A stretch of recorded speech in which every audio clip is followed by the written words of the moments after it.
Hi everybody. Hi. Welcome Eryn Thank you to so much. another episode of On the Couch with Warren and Melissa Go Riding. I am doing this today, which is going to be interesting because usually Warren runs this podcast and he does all the talking. I'm sure for good reason. We'll find out soon. Yeah. But Eryn, thank you so much for joining us today. Oh, it's only a pleasure. I am so excited to have this conversation with you. For those who don't know, I'm sure everybody knows who Eryn Marais is. So I really want to give everybody a little bit of an intro. I thought I knew who you were, and as you arrive today, I'm hearing more and more things about what you do. Yeah. So I know you as this young, up-and-coming mountain bike rider who I saw in province colors, friendly face, always happy to see everybody on a mountain bike race, mostly cross-country. Yeah. That's all I know about you. Give us a little bit of a background. Who are you? Where did you come from? How did you get into the sport? What are you passionate about? Okay, so let me start off at the beginning. I started riding when I was like 3, very young. Wow. My parents never allowed us to have Ferry wheels, ever. As in no push bike, Ferry wheels, nothing. Yeah. We were just like, you better go. You're there we go. Good luck. Have fun. There were Figure it out. Yeah, a lot of bruised knees and scrapes, but we managed. We started off in Johannesburg. Both my parents are very athletic and Ironmans in the bag and so forth. Okay. So that's kind of how I got started because I always saw them doing like cycling and stuff, and I was like, Yeah. bro, I want to do that. Oh, so that's cool. yeah, so I started with that, and then we started racing, and the passion of racing just took me and just moved. So yeah, it's just been a journey from there. I do a lot of disciplines. I did XC this last year. I didn't do XC a lot of this year. Mostly enduros this year. I've been focusing on wrestling as well. This year was the big African championships. Yes. Tell us about that. How did you even start in wrestling and then end up at Africa Champs? I know, it's quite a journey as well. I've been wrestling for 9 years now. Oh, wow. Yeah, from very little. And what happened was my dad did it as a rugby player, if I remember correctly. And he was just like, well, he wants his sons to do it. And my mom was like, no way. Because the only wrestling she knew was like MMA. And she was like, you're not doing that. Yeah. And I was never in the picture at that point. They were like, no, you're not doing it. Okay. And then my mom started, seeing it. And then there was always, she was like, okay, it's a really good fitness warm-up. Just do the warm-up. Okay. And then, everyone's missing a partner. And then the next time you look, there comes the first essays that I'm allowed to wrestle. And they were like, you know what? She's been wrestling for so long. Off you go.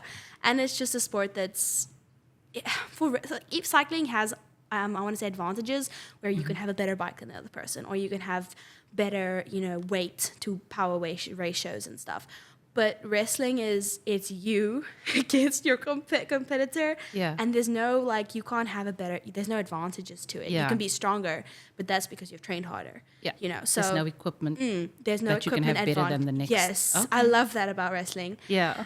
So I wrestled essays for quite a while, and I did very well. I think I've got 8 consecutive essay medals. Wow. Gold medals, yeah. And then it was always, I never really looked further than that because, I was like, okay, I've got essays. I didn't think further than that. And then African trials appeared, and I was like, wait, what is that? Yeah. I was so confused. And my coach was like, no, it's trials, and then you wrestle trials, and then you go to African championships, like best in Africa. And I was like, oh, wow. Okay, Yeah. I want to do that. Yeah. And then also heard that year was going to be in Egypt. And I was like, oh I'm going to do that. Yeah. So I trained, and I went to trials, and I got first place, and I got qualified to go to African champs. That's amazing. Yeah. And meanwhile, all the enduros is happening, school's happening. Looking after siblings at home was also happening. So, and also coach wrestling as well. Oh, gosh. So Monday nights I'm there, Tuesday nights I'm there, Thursday nights I'm there, Friday nights I'm there. Every single day of the week, I am doing something where I've got a night busy, a morning, everything's just hectic. But anyway. And you're at school? Yes. Okay. Yeah, getting up in the morning is do I really want to do this? Yes, okay, here we go. So anyway, then I qualified, and we started training super hard for the actual event. And then I found out my coach is not going. It's going to be qualified coaches from Johannesburg that are going to take us up, and it's going to be me and no one. So I was the only person from Western Cape that went. Oh, wow. So, well, there was other girls, but they were in the like older category. So in the cadet, which is under 16 and under 17, well, turning 16, turning 17, was the only people. I was the only from Western Cape girl that went, or guy for that matter. And I was like, this is kind of scary. You're going to Egypt with strangers. Oh my gosh, how did you even? I think I just talked to anyone, so like it just worked out. So you have that natural ability, build relationships, it was chat to people. It was really cool. I didn't do too well. I only came third. But that's only third in Africa. No, but boo. it was really an experience. I learned a lot because here in South Africa, I'm like, chill, got a match, 15 seconds and it's done. There you get 4 matches and you're like, I'm about to die. Yeah, I can imagine by number 3 or 4. Yeah, you're like, oh, please, can I be finished now?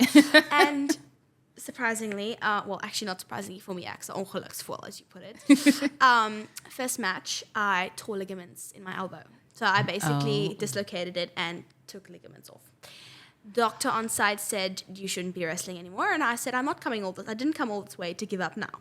So I finished. I had 4 matches. So I was 3rd out of 4 girls. So yeah, it was quite an experience. Unfortunately, I didn't win, but I did all 4 matches. Oh, I don't 3 know. of them with an injury and still managed to come 3rd. I do not know what possessed me at that point. In all honesty, I looked like back at the photos and I have my elbow strapped and I was like, it's swollen. Like it looks like it's got this bulge. And I was like, not sure why I did that, but like.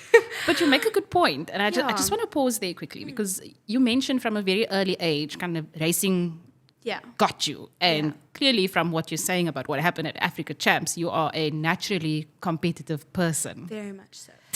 This at 16 years old. So you see racing in your future? That's something you want to pursue? Definitely. I would like to become an Olympian in something. Okay. I'm not sure where yet. It's kind of going to depend where I study. I would like to get a scholarship overseas. America, if I get in America, then I'll have wrestling because wrestling is huge that side. But if I go to Australia or someplace where it's more enduro focused, then I will probably do enduro. I love both sports. I'm very passionate about both. So it kind of which door opens for me at the moment. Otherwise, just waiting for God to open a door. So I do love that you are passionate about both. You don't feel the need to make a decision or commit to either. But that does mean that you are a pretty busy young woman right now. Very. So you mentioned that you coach as well. Yeah, so I coach for Granny Gear, the cycling coaching business. And this is my first year of like official coaching. I think last year I helped out a bit. And then this year, Coach Alex was like, there you go. So I've really learned a lot. And also, I'm bilingual, so I speak English and Afrikaans. And some of the kids are just Afrikaans, maar hulle praat Afrikaans. And then I'm coming here and I'm like, corner. How do I say corner? How do I say corner now again? Yeah, because like me not having to think like people that I'm like comfortable with, then I can just speak Afrikaans. Yes. But kids that I have to explain the technology behind what I'm telling them to do. Yeah. And I'm like, I don't know where I got this from. I'm sorry. Let me speak English. So yeah, coaching is really passionate. And then also the wrestling, I coach both. So wrestling, it's the cycling, I'm not entirely sure how like the certificates for the cycling works of like the coaching levels. I don't think I'm old enough to write them as far as I understand. Or I could be now old enough because now I've just turned 16. Yeah. I'm not sure entirely. But the wrestling coaching, I just wrote my first level. There's 3 levels or national levels. I've written my first one now. So you have to start writing when you're 16. So then I wrote my first one. And so I'm really excited to just further that. And I want to say with girls, I started as a little cyclist with girls, with Katja Steenkamp. And we had a girls group and we loved it. And it was not really about, I'm going to go do this jump. It was about, I'm going to see my girlfriends. I love that. Yeah, so that's how I got started. And I encourage all girls, just get a girl group and go have fun. Oh, awesome. That's just for me. That's how I got started. And a lot of people have been approaching me recently because they see how I handle the girls. And it's just, like we have chats while we're riding up the hills. Yeah. So for me, I was like, wow, I'd love to do a group like anytime. Awesome. Yeah. So I think just girls having fun together is so important. Oh my word. I'm so glad you bring that up because obviously with us having started Warren and Melissa Go Riding, a lot of people who follow us are appreciate the fact to see a woman doing certain trails and things, and it gives women a lot of confidence to then give it a go as well.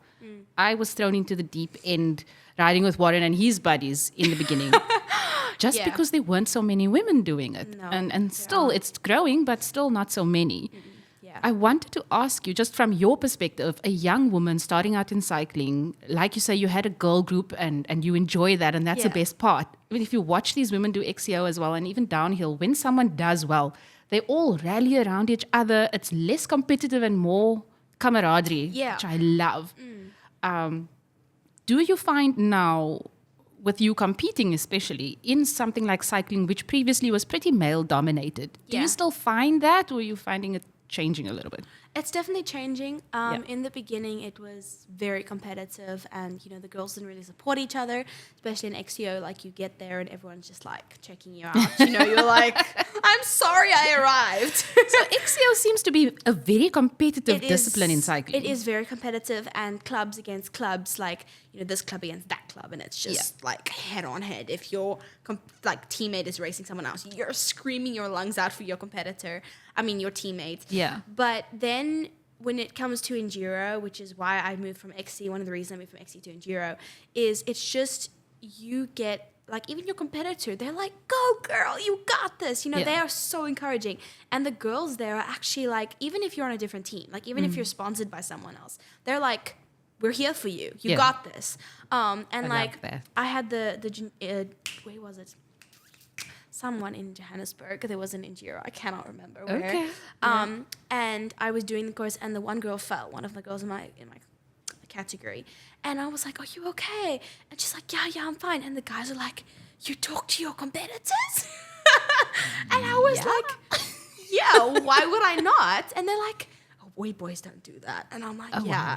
So they seem to still be very like, there's the friend group that talks to the friend group, but other friend groups don't really mix. And interesting. It's interesting to me, and I was like, okay, I did not see that. The girls are like, we'll talk to you. We'll talk, yeah. They really rally around, because there's so many boys and so little few girls. Yeah. It's like, doesn't really. I suppose the competition is tighter. It is. On the male side of things.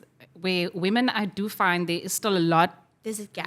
There are big gaps. Yeah, exactly. Yeah. So with men, every second or split second seems to matter. And with women, we're just like, oh my God, you finished. This is amazing. It's like, I did the drop. And that's why I enjoy enduro. So I'm not the best rider out there, but if I had to choose, definitely enduro. One, because it's just a little bit more fun, and two, the atmosphere, that environment is so much more welcoming. Everybody's so relaxed. There's a gees about it. There is a gees, yeah. Other than that, was there what kind of motivated you to move from XCO to enduro? I think the biggest thing was me trying to decide where I would excel best at. Okay. And I love the XCOs, but I found that my power to weight was not the best compared to other girls. And I was like, okay, but where can I excel at? And I realized that I was good at downhills. And I was like, okay, let me try endurance, because I heard about that. I was also like, I can race but not die at the hills. Yeah. Like, isn't that the best part? I know. I was like, oh, this is the life. Yeah. So I think just the gees really just got me. After my first enduro was at Continentskloof. Yeah. And on my hardtail. Yeah. And I just fell in love. I was like, wow, this is so much fun. This is a race, but I'm not like, I'm dying on the downhills. Obviously, you're doing your best. But when you get to the bottom, you can actually be like, I can stop and breathe. You can breathe now. Yeah. Yeah. And it's like, because like the first few enduros that I did, I would sprint. Like, you get 6 hours normally to go for 5 or 6. You get time. I would be done in 2. I would be like, oh my gosh, I'm done. Yeah. I'm done. And then I'd be like, why am I doing this? Yeah. You know? And then my Katja was like, you can ride slower. And I was like, oh, okay, I guess. Let's try a new approach here. So I had to I would say learn how to ride slowly on the hills because I was not used to that. I was like, you ride slowly, you're being lazy. Yeah. You know, in an XCO, everyone's like, go faster. And like, and then I was like, oh, I can ride slower. That's amazing. It was actually an adjustment. Yeah, it was an adjustment because the disciplines are different. Yeah. Very different. And also, like, XC has an A and a B normally. And Enduro is kind of like, there's 2 lines, but they're not really marked as well as the XCO for me, I found. And then I was like, okay, but I can challenge myself. I can do this one. Also, the A lines on the XC are the B lines for the Enduro. This is true. Yes. It's not the same. Guys, if you can do an A line on XC, do not go and try the A line on Enduro. Don't think it's A line on Enduro, please. We do not want to call in an ambulance. It's different. Very different. Very. So, having to adjust to enduro, like you said, not racing up the uphills. Yeah. When you prepare for an enduro race and when you train for an enduro race, what's different from XCO? XCO is very long intensity. So you normally race. Okay, when I was racing, I raced for like an hour and 15 minutes around there.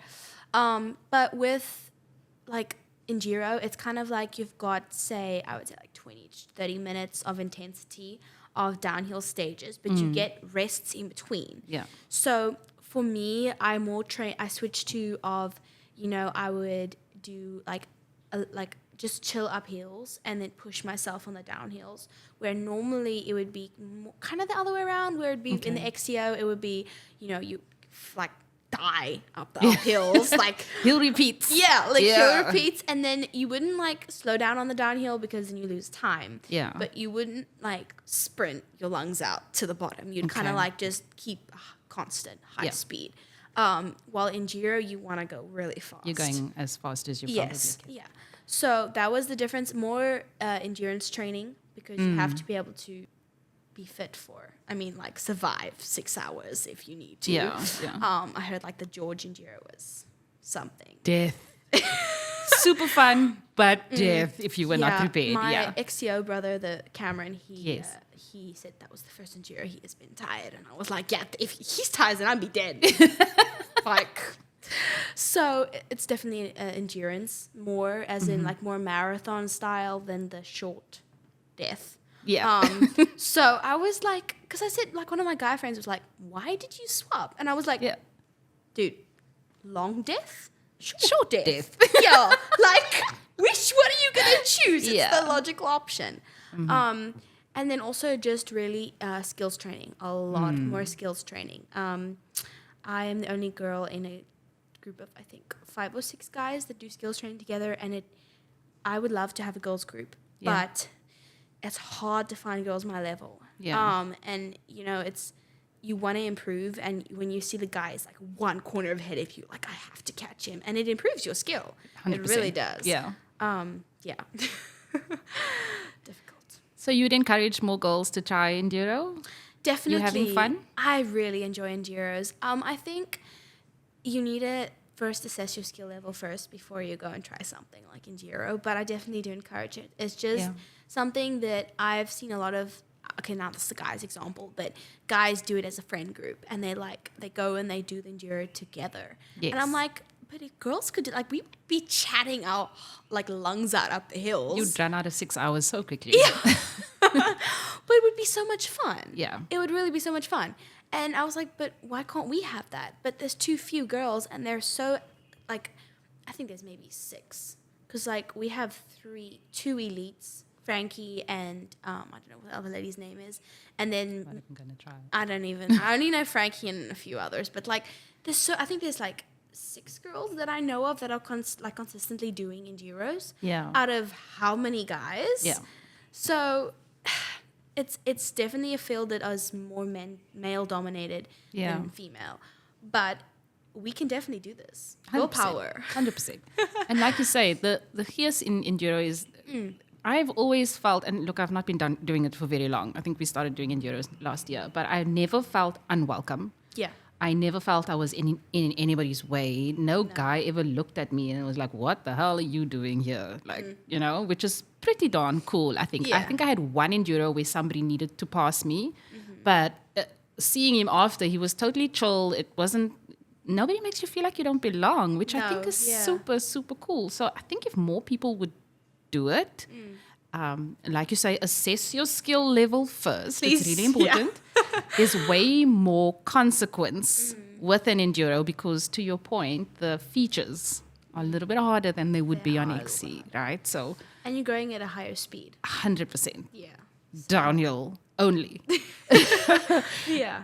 And then I met a couple of ladies who actually do the downhill racing as well, which is even cooler. You get shuttled up, never mind having to cycle yourself up. Definitely. But again, know your skill level and know what you're in for. But I do think that women are taking more risks and that they are getting more excited. So I'm super glad to see that you're doing well and that you're enjoying it. I love it. I will quietly keep my fingers crossed that you choose cycling. Because goodness knows we need more of us. We do need more. And it's actually been so cool to see people like Candice Lowell doing so well this proud year. of her. Wow. Yeah. I mean, we've been watching her since, I don't know, 3-4 years or however long she's been racing now. But before she started kind of excelling this season, she's just come alive. Yeah. And I honestly feel like she's such an inspiration. She is, yeah. If you follow her on her social media, she's so down to earth. She's a normal chick. I can't wait for her to start doing enduro and stuff like that. Yeah. So yeah, I think the more of us that do it, the better. I think the easier it's going to be. And to your point, just bring the girls, right? I think a lot of girls need role models. Like in my case, I had Katja. And because I was at a stage in my life where I was like, he's a guy. That's why he can do it, you know? And then I started seeing Katja doing these huge jumps. And I was like, wow. Yeah. You know, she can do it. I can do it. 100%. You know? So I feel like if the more girls look around, they'll see so many inspiring girls that you can just be like, wow, you know, we need to aspire to be like her. And that's just really inspiring to me because I've been looking up to Frankie recently a lot and just seeing how well she's doing. And I'm like, that's so inspirational. And just following her footsteps is really cool. And you need to have a role model because, like, 100%. how are you going to get better if you have no one to, you know, aspire to? So role models are important. Very. Do you see yourself as a role model? A lot of people recently have been telling me that I am. That's awesome. I don't see myself as a role model. I just see myself as everyone's friend that I'm like, hey, how are you? Like when I arrive at an event, I have to give me like 10 minutes extra because I'm greeting so many people. Yeah. And it's like, you can't even like, it's like not even like a hello, how are you? You walk on. It's like, hi, how are you? Blah, blah, how was your day? Oh, I'm so excited to race today. Let's, you know, you have a whole conversation with that person. You take 2 steps into someone else that you know. Yeah. And my brother... he's like, I'm walking the other way around because I don't want to talk to all your friends because he's an introvert and I'm just like, oh, social butterfly. Yeah. So, I just really love people and it's fun for me to talk to people. So I guess people do see that as a role model, but I do not see myself as one. 100%. Like, I do not mind if girls look up to me. Yeah. But I'm just like, okay, pressure's on. Yeah. Look, I think to a degree, it does add a measure of pressure because when people are looking up to you or anybody, even in a leadership role, when people are looking up to you, you kind of have to be a little bit more aware of how you carry yourself or what you say. Yeah. Just because you know someone is listening. Yeah. But I think it's pretty cool that you are a role model in something you enjoy. Yeah. So it's not something you have to put on. It's really just you having the best time. It's natural. It's natural, and that's great. And I really hope that it continues in that vein I for really you. hope so too, yeah. I love people. It's just, people are like my life. I arrive at an event and in Enduro, I'm like meeting new people and I'm like, hi!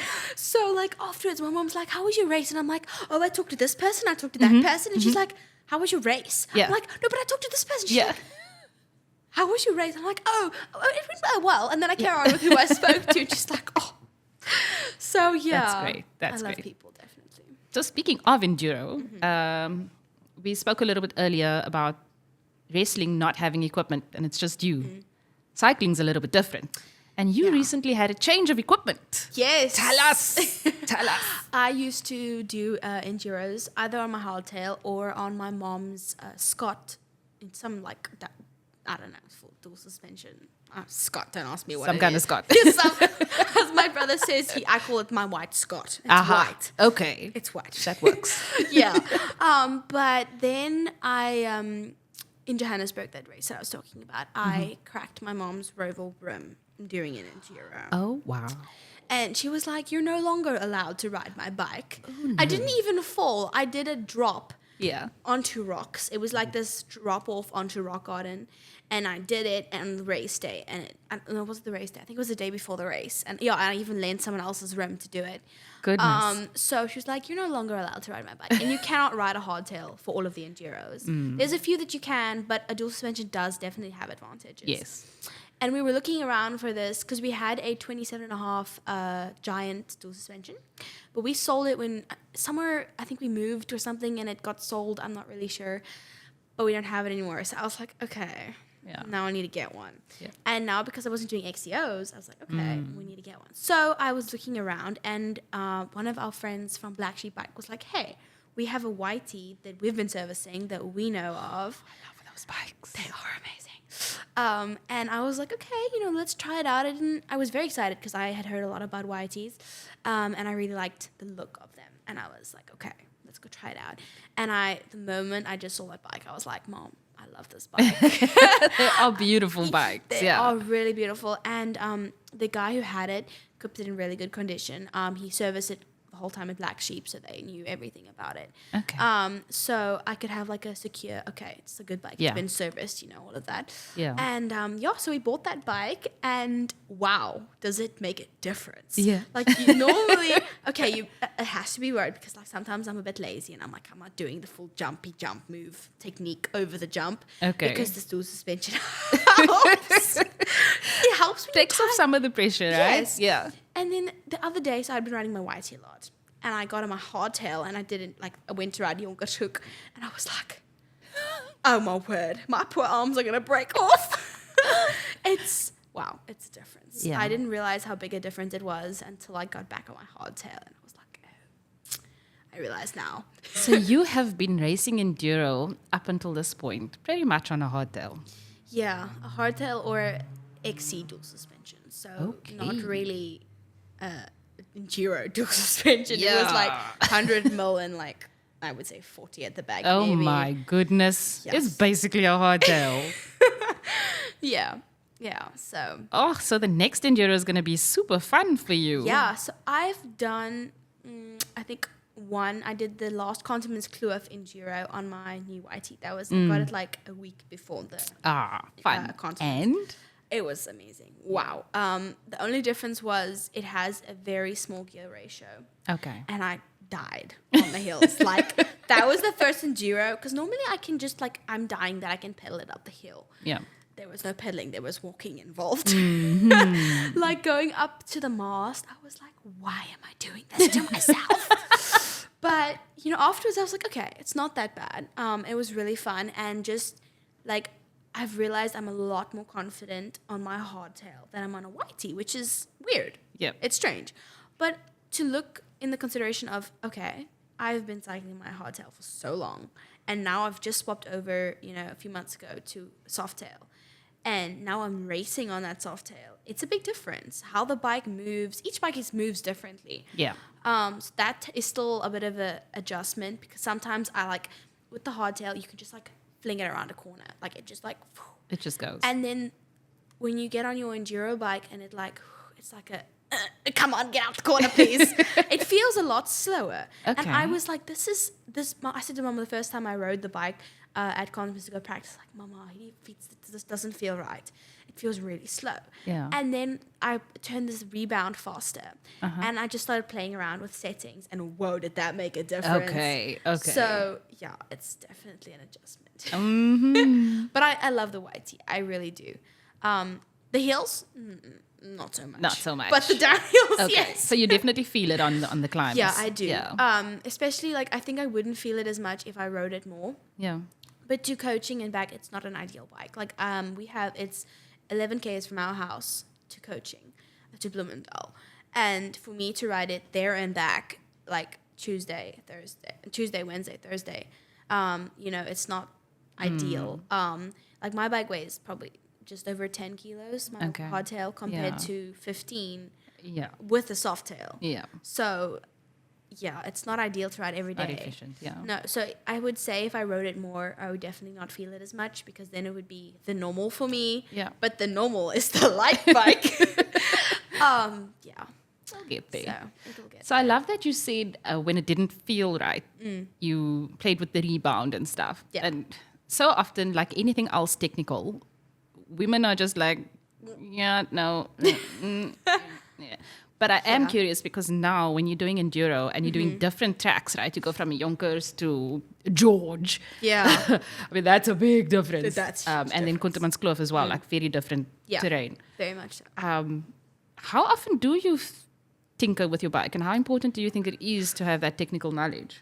I think it's very important as a lady specifically, because when I first started enduros, I used to rely on the guy friend or friends that I was riding with to be able to fix my bike, which happened multiple times. Yeah. The cassette would break or something, and they would just be able to fix it. Yeah.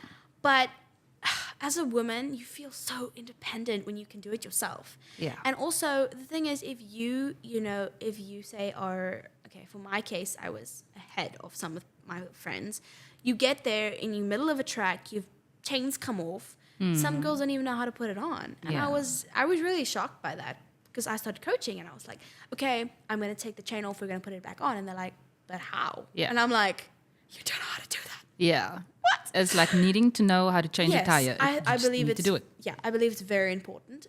Technical skills, and also tinkering with your bike. I do that quite often. Tire pressure, big thing. I don't really like putting the pump on it to check the thing. I just kind of like feel it. My brother's like, you can't do that. I'm like, it works. It's worked so because far. the thing is, like, I'm like, okay, feel it. I've got to a point where I can feel it and be like, nah, it's fine. Okay. Sometimes it's not the best idea. Rather put the pump on. Don't be lazy like me.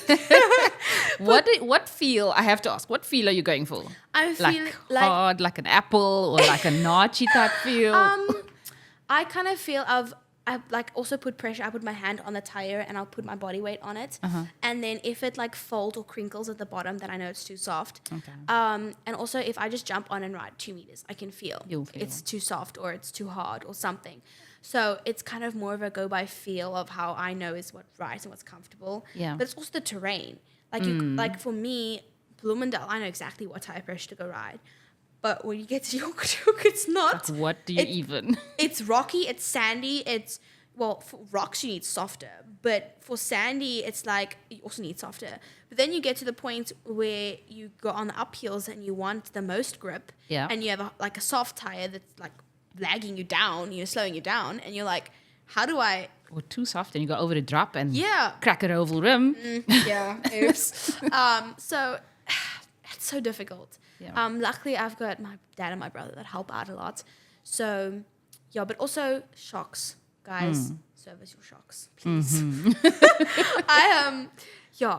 It's a big thing. Shocks, rebound specifically is a big thing. And also just how much, I don't know the fancy terminology, but my coach has tried to explain this to me. Don't remember much. But inside your shock, you have a little air chamber. Yeah. And that air chamber is how fast it rebounds. And the more pressure it is, the faster it is. And when you when you like let the air out, that makes it softer, so the rebound is slower. Yeah. So that's how it works, apparently. Okay. Apparently. Yeah, if I remember correctly. And I was like, I didn't know that. And then I found out there's 2 like things you can fiddle with on the shock. I was like, oh my word. And then I went to my coach and I was like, listen here, I need help. I don't know what I'm doing. Yeah. And he told me and I was like, okay. But now, for example, where was I? I was at Kuntermanskloof and I'm doing the race and I know the last stage is the more jumpy stage where I would like a softer rebound. And no one was with me. I had a few strangers around me. Like, I'm not going to ask a stranger, like, randomly be like, hey, could you fix my bike? Yeah, I'm not going to, like... So, luckily, I knew how to do it. And it was so... Awesome. And the one guy comments, he's like, you know how to, like, adjust your shock? And I was like, yeah, what? Like, I didn't think of it as a difference that girls don't know. Yeah. Until this guy said something. And the kids weren't able to. And I was like, oh, this is cool. So now I've implemented it in my coaching. Oh, I love that. Yeah. So the girls are now learning how to put their chains on, how to plug their wheels. Guys are so bad at plugging wheels. So bad. Like they're stabbing the thing and it's not working. So I need to come to you for lessons. You're welcome. So yeah, anytime that I find something that I'm like, okay, guys or girls don't know how to do that, then I implement it into my coaching, because the more educated someone is on their bike, the better they can ride it. So I just love that. That's pretty darn cool. So I want to keep it with enduro just because that's what I have most fun in, and that's what you're kind of moving more towards, right? Yeah. So what enduros have you ridden, and so far, what do you think the best one is? Oh, that's a hard one. I know, but I had to ask it. So I started out at Continent's Cliff, as I said.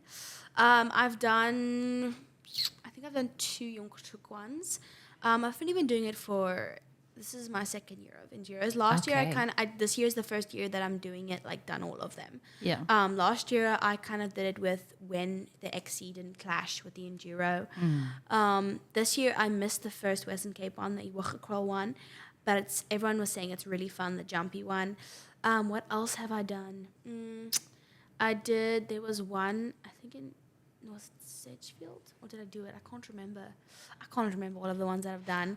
But I love Jonkerhoek. Jonkerhoek is by far my favorite. I love it. And I was so distraught last year when they took Plummer out. I love Plummer so much. Yeah. It is one of my favorite trails because it challenges me where I'm like, I'm going to die.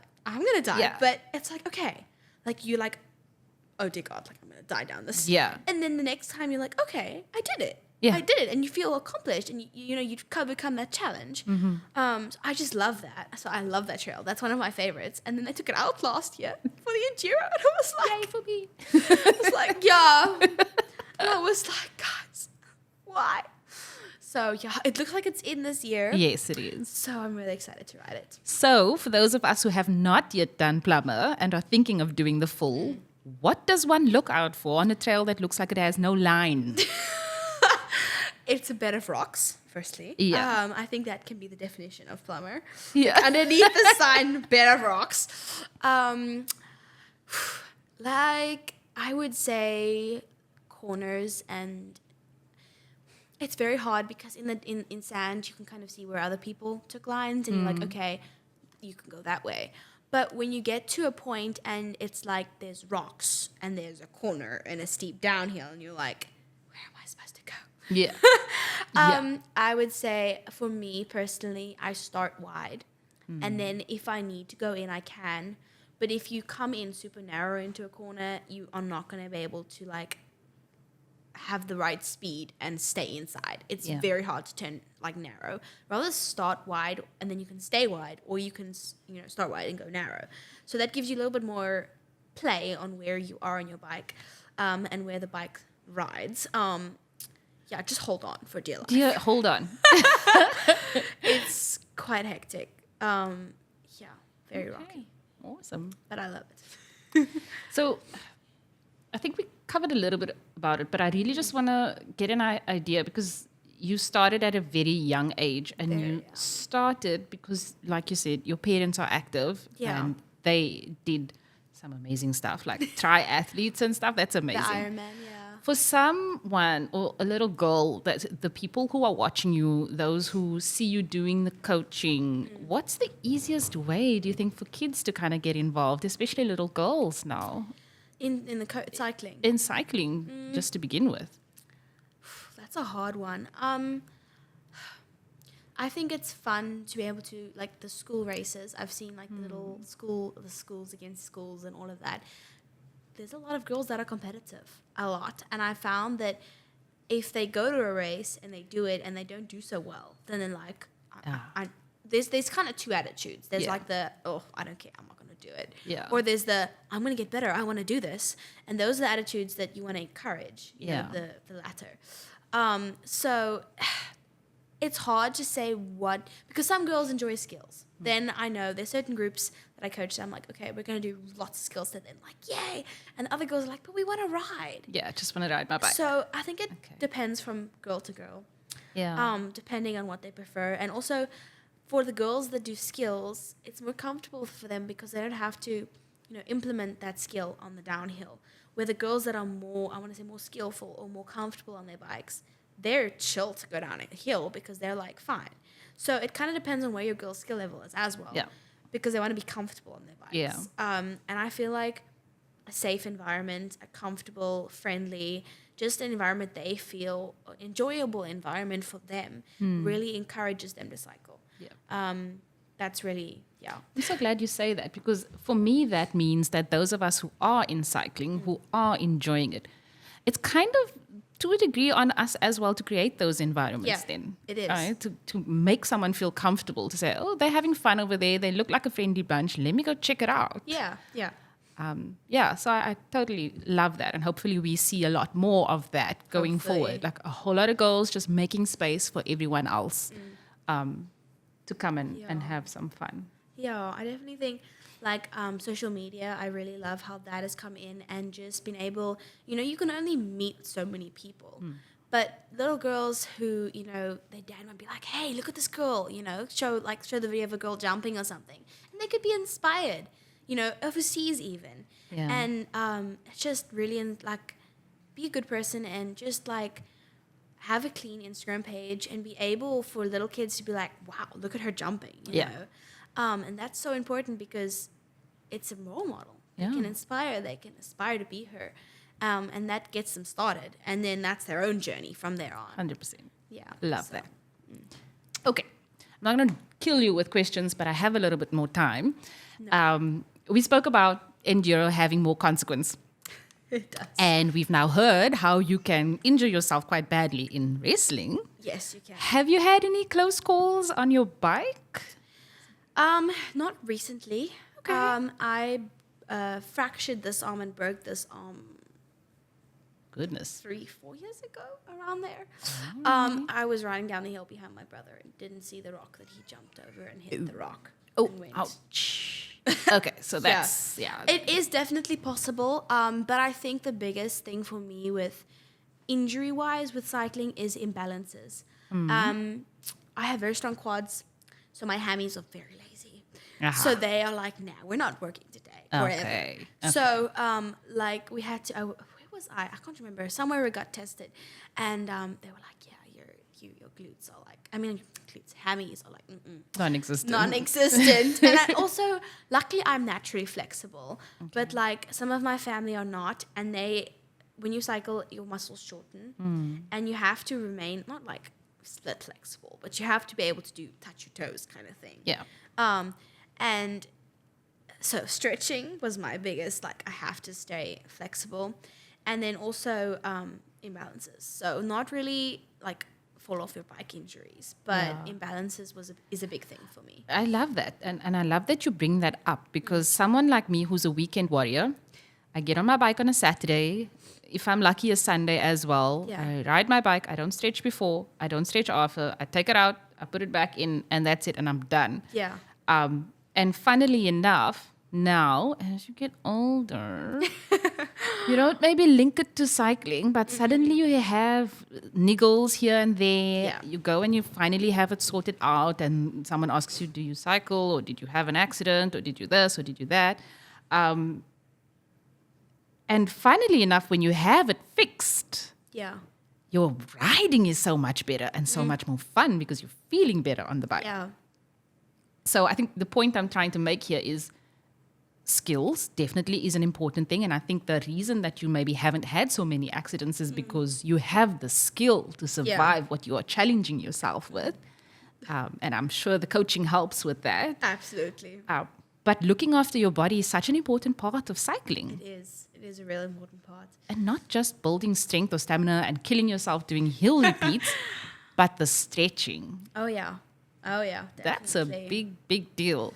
So do you have, I don't know, a regimen or something that you do? Or do you just know, look, I know that I have, my glutes are non-existent, so I'm focusing on that. How did you even get to this imbalanced situation? I think it ended up with me going to the physio for needling.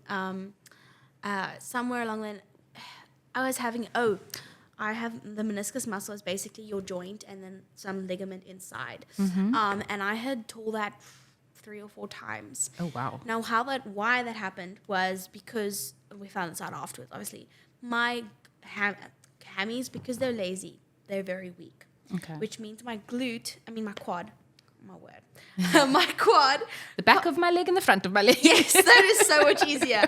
My quad overcompensates, which Okay. means my knee overcompensates for my hammies that do not work. Okay. Which means the extra strain on my knee wasn't able to handle it. Okay. So I had, from a very young age, I would say like 13, I started getting like knee pain and stuff like that, which wasn't normal. Yeah. And so we went to the physio and he started doing a little bit of testing, standing on a ball, doing squats and stuff, little tests like that. And then I tried to do a few glute bridges and they were like, Oh, it was not working. Like I started trembling after 5 Wow. with no weights, none whatsoever. Okay. And he's like, you have weak hammies. And I'm like, thank you. I think I noticed. So yeah, after that, it was really a thing that I had to be aware of and had to be like, okay, I need to engage it now. Yeah. There's certain exercises that you can do to activate, your hammies before you cycle. I do not have a stretch routine. Okay. I am in the sense where I'm naturally flexible. So like I can split and back bend and I'm naturally flexible, but I was a dancer. So last year I did dancing and then this year I had to stop because it kind of clashed with coaching a bit. Okay. So I think the dancing also was more of a stretch thing for me. So we had a stretch thing in the dancing. So that really helped. And then this year that I didn't do dancing, now that you mentioned it, I was like, yeah, I probably should have. But in wrestling, we have a stretch routine and it happens twice a week. Okay. So during the warm-up, it's called static exercises where you do, leg attacks, which is you basically walk but on your knees. And it's just this whole motion of your hips like stretching and your hammies and your quads. And then you put your leg like almost in a split position, but you like go lie on the floor. Yeah. And it's this whole stretch. So that has really helped. And I think that's kind of what saved me because if I hadn't got that, I don't know where I'd be like walking like an old man, couldn't be able to do anything. But stretching is so important. Yeah. It's really important. I agree. Yeah. Girls, have fun watching the guys stretch. Yeah. Is it just me or men just It's so shame men? It was so funny. We had recently we had Germans come down to wrestle with us, and so they do stretching. Like, I thought I was flexible. Yeah. Boy, oh boy, are they flexible. Oh, wow. Like they were going like splits, and I can only do one, like the one leg, and the other one's not really splitting. But it's there. It's almost It's there, but yeah. It's not. It's like that one is sore. So you're like, yeah, I can do this one. Yeah. But they're doing middle splits, and they're doing like back bends and putting your heads on your back, and I'm just like, Oh, that sounds painful. they just go and lie like that, and I'm like, no. But to your point, The guys, those are athletes who do well. yeah, Right? yeah, they do. And it's not to stretch so I can say, I Yeah. can touch They my had- whatever. The It's one girl actually was important. an Olympian. She competed in the Olympics, and 2 of them were world champs in their weights. Oh, wow. So Yeah. be flexible. Definitely makes a difference. It does. Yeah. Okay, message of the day, guys. Stretch. Yeah, At definitely. least. Look after your body. Yes. 100% agree. Yeah, I think just food and looking after your body and health and stretching is such a big impact on sport. Yeah. Like it has huge impact. Yeah. So I struggled with gut issues this year. I've had it since I was little, but I kind of ignored it. Yeah. And then we found out I'm like lactose intolerant. Like I don't really like milk. I can have milk. It just doesn't really agree with me sometimes. Yeah. And just how like also not having enough probiotics in my stomach. Surprisingly, I spent so much time in the sun, as you can see by Miss Colored over here. And the doctor was like, yeah, your vitamin D is like negative levels. Oh, wow. And I was like, but how? I live outside. Yeah, like I literally am like outside 4 hours a day. Like, how could you say that? You know? Yeah. What scandalous test are you doing? And he was like, no, so you get the vitamin D. But what I didn't know is that your body has to transform it into vitamin D3, which is the active form of it, which I didn't know. And my body was not doing that. Aha. And I was like, oh. So, and then I was like, okay, but for me feeling tired and feeling, Yes. under the, like, sleepy and whatever was part of And then, you've been experiencing for so long. And it's then not I normal. started taking probiotics. It's like a veggie cap and vitamin D like drops. And Yeah. wow, does that make a difference? Yeah. Like I have been feeling like on a high. Like, That's amazing. and it's just, and I realized it's the smallest little things Yeah. that your body needs that Yeah. it can't tell you it needs. But if you just like, you know, be like, okay, there's something. Pay attention. Yeah, pay attention to what your body's saying. Yeah. You really need to. 100% in Yeah. every aspect. And I'm so glad you Definitely. said that, because something like being lactose intolerant or whatever, sometimes you just think, oh, I'll eat something spicy or whatever. But if you pay attention to what you are doing and what you're eating, your body will tell you something's wrong. Yeah. I have the same. So I drink like lactose-free milk or whatever. And it's not that I have a serious issue like you. I can do it, but it's not great. Yeah. Yeah. And it's so funny when somebody asks you, how you feeling? You go to a physio. Or you go for a bike fit. How you feeling? No, great, I'm fine. And then you sit and as the conversation, yeah, you know, that neck niggle or whatever. And then you don't realize you're not paying attention to it because you're so busy with life. Yeah, you know, there's like, I've dislocated my elbow like Good grief. 3-4 times this year already. Oh my gosh. But I think, Wrestling. well, not entirely, sort of. It started off with the first African champs, right? But then I think I didn't go to physio afterwards. Okay. I kind of just, it was better by the time I got home. Yeah. Like better in the sense of I could put weight on it and I could Yeah. do things. And I kind of just went, okay, it's back to normal. Yeah. Look after your bodies. Do not do what I did. Yeah. Because now I went, what did we do? Oh, my brother and I were doing like wrestling technique practice. And he literally just like, we did a move and this is called slide by. And all you do is you basically slide the person by and you do this. Yeah. And all I did was I literally lightly with my own body weight, just like did this on a soft mat. Yeah. And it like literally popped out again. Oh, it doesn't gosh. it doesn't go all the way out. It's just like and it goes back in. Yeah. And so, and this is just before SA wrestling, which happened a few weeks ago. And I was like, this is not normal. Like, I don't know what is going on. And now she wants me to go see the specialist. And I was like, oh, I should have just gone in the first place. Go in the first place. Just Go in the first place. If anything happens, go check it out. And I'm so Yeah. glad you say that. Like, it's easy for me to say I'm like a 40-year-old woman, but you are 16 and Yeah. you're active. You're an athlete. And with an injury Yeah. that's serious, take it seriously and look after your body. Yeah, that was the biggest thing for me. I had to slow down. Yeah. You know, life is not a race. Yeah. It is a journey. Yeah. And just focus on the small things. Like, don't be like, oh, you know, oh, my knee's a bit iffy. Be like, okay, leave it for, 1 or 2 days. But if you exercise and it's sore, go sort it out. Sort it out. Even if it's, you need a needling or something. Yeah.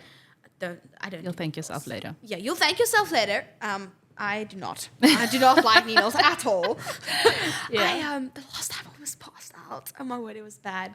I was lying. I had needles in here, and I was Yeah. lying on my back, and I turned my head away, and away being there's a mirror alongside the wall, Oh, and you saw the needles. I just start going, and Yeah. the guy's like, don't. Stay with me. Stay with me.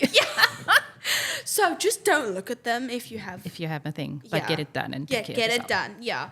100%. Just don't look. Yeah. Erin, I'm looking at the time and we have gone on for quite a while, which is awesome. I feel like we could have this conversation We could spend for forever here. hours on end. Yeah. So I'm going to be watching your movements with great interest, and I'm sure we are going to have you back on the couch sometime soon. Awesome. I'd love to. I really just want to say thank you so much. One, for making the time to come and join me and chat, but also just on the impact that you are making in the sports that you love. The fact that you are coaching young people, getting the word out there, joining new things and trying new things, and showing people that you can do multiple things and have multiple passions. And do school at the same time. And do school at the same time. I don't know how you do it, but it's impressive. Thank you. Do you have any last words? I don't know. Just God bless. I love that. Thank you. Pleasure. Thanks It's so a much. pleasure. See you next time, guys. Bye.